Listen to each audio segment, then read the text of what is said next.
Alright, Schlockmeister fans.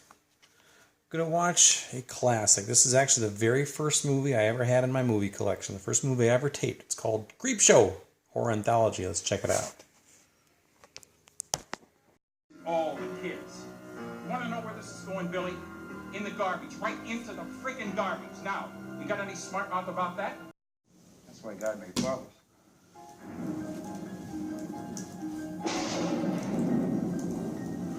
You right, shall.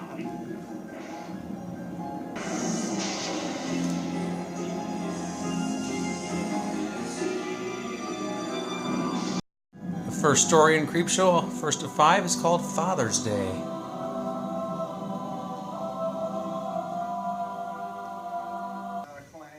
Is she the one that was supposed to have... Well...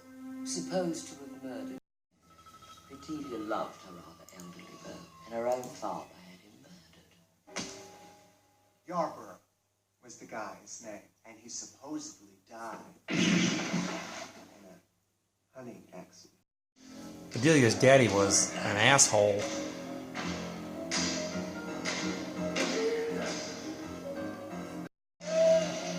Bedelia kills her daddy.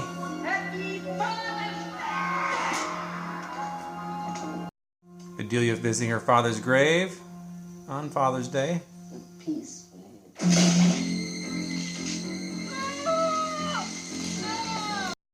This guy goes out looking for Bedelia when she doesn't show up back at the house.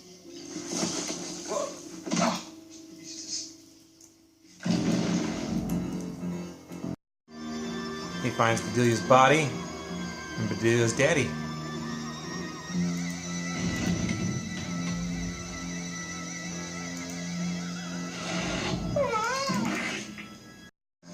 Daddy comes to the house.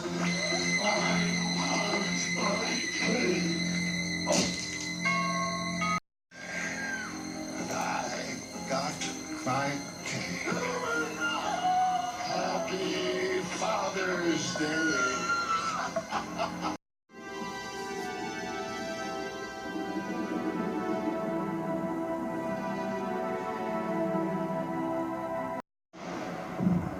A meteor.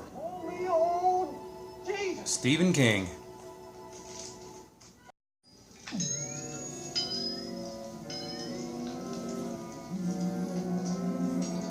Don't touch it, Jordy.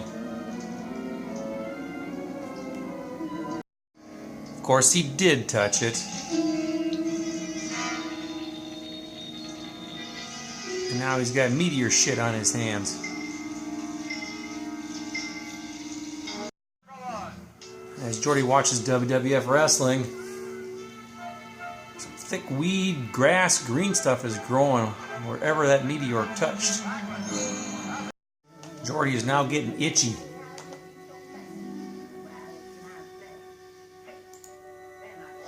Jordy, don't itch! The place is really breaking out in weeds. He's got himself a grass beard. Oh my God, what a... He sees the ghost of his dad. Warns him not to get in the tub. Christ, 3 years almost. You ain't gonna get in that tub, are you? But he figures he's a goner anyway. Might as well get some relief. Oh, better. Oh, that's lots better. But the next morning he is a full-grown weed. Just this once.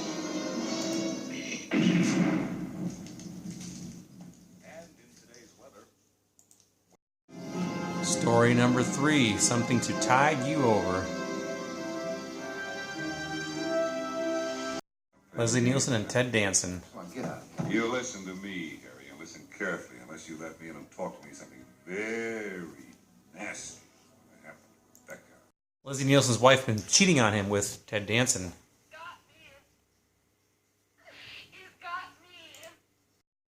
And he's dug a little hole for Ted on the beach. He's going to force him to put that dirt around him.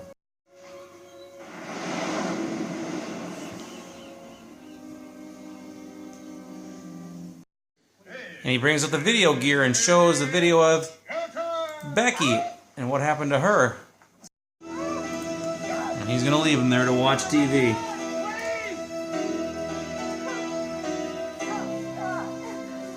So he leaves him there, and he's got cameras on him too, so he can watch from his home.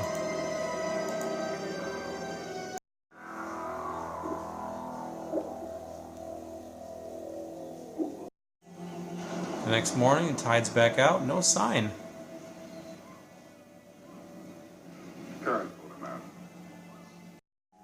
So later that night, we see some shadows walking outside of his little mansion there.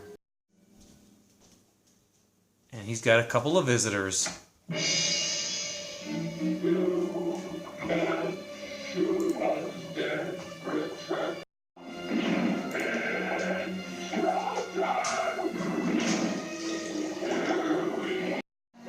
Turnabout's fair play.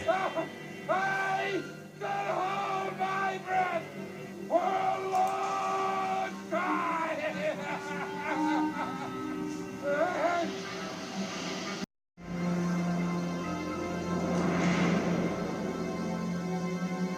Fourth episode is called The Crate.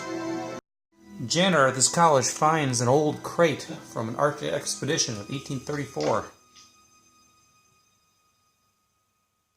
Meanwhile, Hal Holbrook and his wife, Adrienne Barbeau, she plays Billy. Oh, just call me Billy. Everyone does. Janitor calls Dexter 1834? Really? Professor. Stands right on the side. June 19, 1834. Billy is extremely obnoxious, Wilma? Everything's just fine. and he has fantasies about killing her all the time. Meanwhile, Dexter goes to the college, and he and the janitor are going to pull out this crate. It's been sitting there for 150 years. Another fantasy.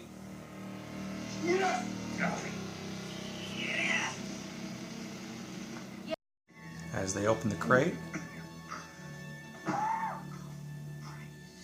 can't see a friggin' thing.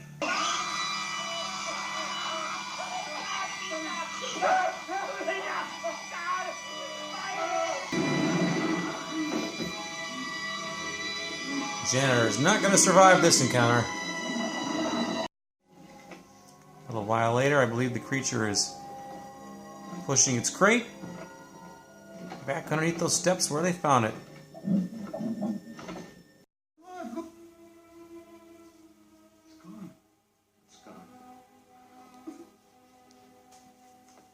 Dexter is not able to help him.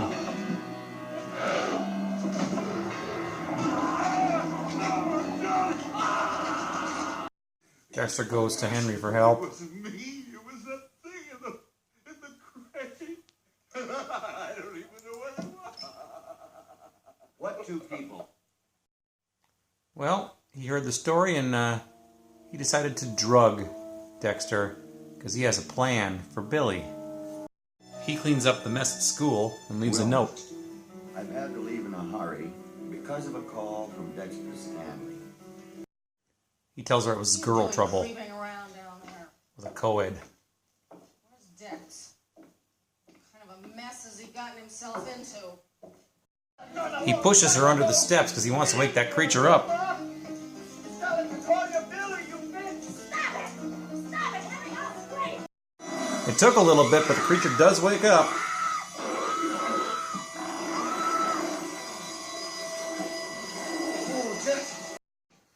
He was able to get a master lock on there soon after. Now he's got to get rid of that creature. Takes it to some quarry somewhere and drops it in.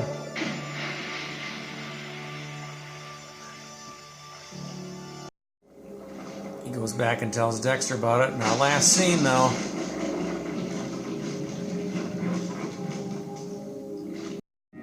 our fifth story, they're creeping up on you. Meet Mr. Pratt, Marshall.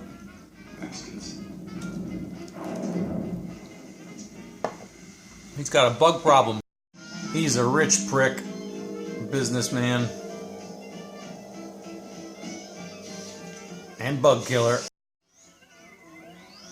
He prides himself in keeping an ultra clean, spotless place, but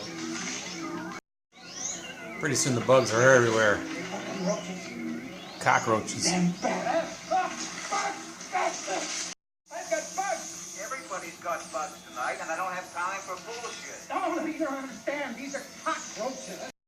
He locks himself in an isolated private room to get away from them. I hope you die. I hope you die. What's the matter, Mr. Pratt? Bugs got your tongue? The bug's got every part of him.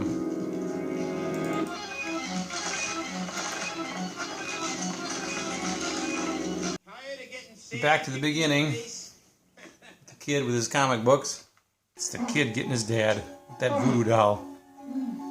Ready for another shotgun? Alright, let's talk about the movie Creepshow, this Blu-ray here. This movie has the distinction of being the very first movie I ever taped. Taped it on a beta tape back in October of 1984. Tape number 1, BASF tape with Salem's Lot was movie number 2. So I've seen this movie a lot. Back in the day I used to watch all my movies over and over again because I didn't have a lot to watch, so that's what I watched. So anyway, Creepshow is a horror anthology. George Romero was involved with this. Stephen King actually starred in one of the stories. Adrienne Barbeau, Fritz Weaver, Leslie Nielsen, Hal Holbrook, a lot of other people. There's 5 stories in this. Tom Savini's also in this as well. It centers around the Creepshow comic book, and we see the comic book turn its pages and stuff as the movie goes on, and each story has its own special place. The first story is Father's Day, about a woman who comes back after she killed her father, and every year she comes back on Father's Day, and then the father comes out of the grave, and he's demanding his cake, and eventually he gets his cake by ripping off this other woman's head, and he's got his cake. The second story, The Lonesome Life of Jordy Verrill, I think it was called. Stephen King stars as Jordy Verrill. He finds this meteor that crashes, touches it. Next thing you know, everything is turning green and grass is growing all over the place, including on him. He's turning into a giant weed is what happens there. He ends up having to shoot himself in the head because he's dying from being a weed. Third story, I think it was called Something to Tide You Over. Leslie Nielsen and Ted Danson are in this one. Leslie Nielsen's wife, played by Galen Ross, has been cheating on him with Ted Danson. She wants to leave. Leslie Nielsen finds out about it. He's a very wealthy man and doesn't like this happening, so he buries Ted Danson on the beach up to his neck and lets the tide roll in, and then, of course, he presumably drowns, which is what he did to the wife, too. Then the wife and Ted Danson come back as bloody, or I should say, waterlogged ghosts at the end, and they bury Leslie Nielsen up to his neck in the sand. 4 stories called The Crate, starring Hal Holbrook, Fritz Weaver, and Adrienne Barbeau. Adrienne Barbeau plays Billy. She's an obnoxious little bitch.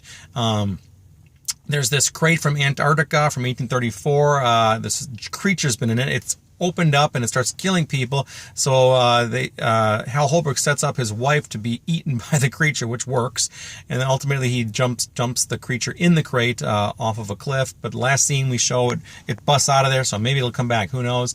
The last story, number 5, I can't remember what it was called, but it's with E.G. Marshall, and it's the cockroaches and the bugs.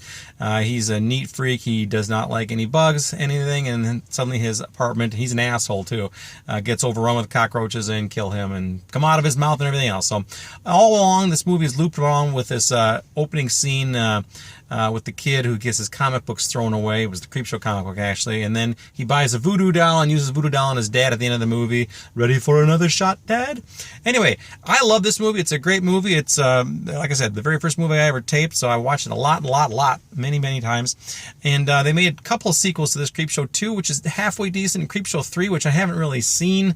I don't know anything about it, actually. I don't know if it's an actual official sequel or not, but this movie's great. It's about 2 hours long. It is 2 hours long, and I don't know, it's just a very good movie. I think I got this DVD pretty cheap too, less than $10, or sorry, it's a Blu-ray. I'll leave a link down below if you want to check it out. So I highly recommend this movie. It's just a fantastic movie. Plenty of gore, but no nudity. I actually have the original Creepshow comic book. I got it around 1984, 85, something like that. So anyway, awesome film.